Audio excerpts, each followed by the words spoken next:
This is part 2 of the Syracuse Temple dedication. Sister Wendy Nelson then spoke about how time in the temple puts things in an eternal frame. The Spirit of the Lord is profoundly present in the temple. What we experience in the temple is real and really important. She tells of the experience of a friend who used to take youth on temple trips to perform baptisms for the dead. The temple was many hours away, and when they got there, they realized no one had called ahead to schedule this large group. One of the temple workers was upset and said they should have used more care. Then other temple workers came up with solutions and were able to help the youth perform all the baptisms they had planned.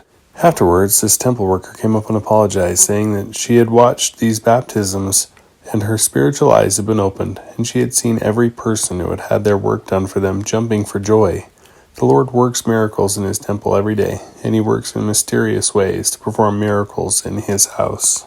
We have another message from President Nelson before the Dedicatory Prayer. This is the 200th temple dedicated during President Nelson's lifetime. He mentions his first trip to Syracuse, Italy, where Paul tarried 3 days on his way to Rome. This reminded me of how my kids thought it was pretty cool when we noticed that Paul had stopped in Syracuse as recorded in the New Testament. This area is important to the Lord. It is full of valiant youth and strong families. There are 16 stakes in the district. He asks us to think about how our lives are different because of the restoration of the gospel of Jesus Christ. He mentioned some of the blessings of temples, like how we can be sealed as families, we can have the ministering of angels, how God's power helps us grow from the trials of life and withstand temptations with joy in our hearts. He says that time in the temple will bless our lives in ways nothing else can, and we can learn things in the temple we can't learn anywhere else. He promises that we will be blessed with peace even in the most turbulent times, and that we can have increased spiritual confidence, feel Heavenly Father's mercy, and find answers to our most vexing questions.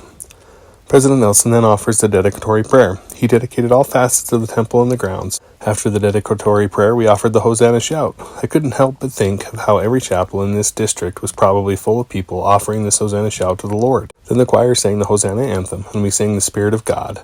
I love that hymn. It was the first one I remember learning to play on the piano from the Simplified Hymn Book as a child. It was a wonderful experience, one I'm grateful to have been able to participate in. Now let's make sure to visit the temple as often as we can and help gather Israel on both sides of the veil.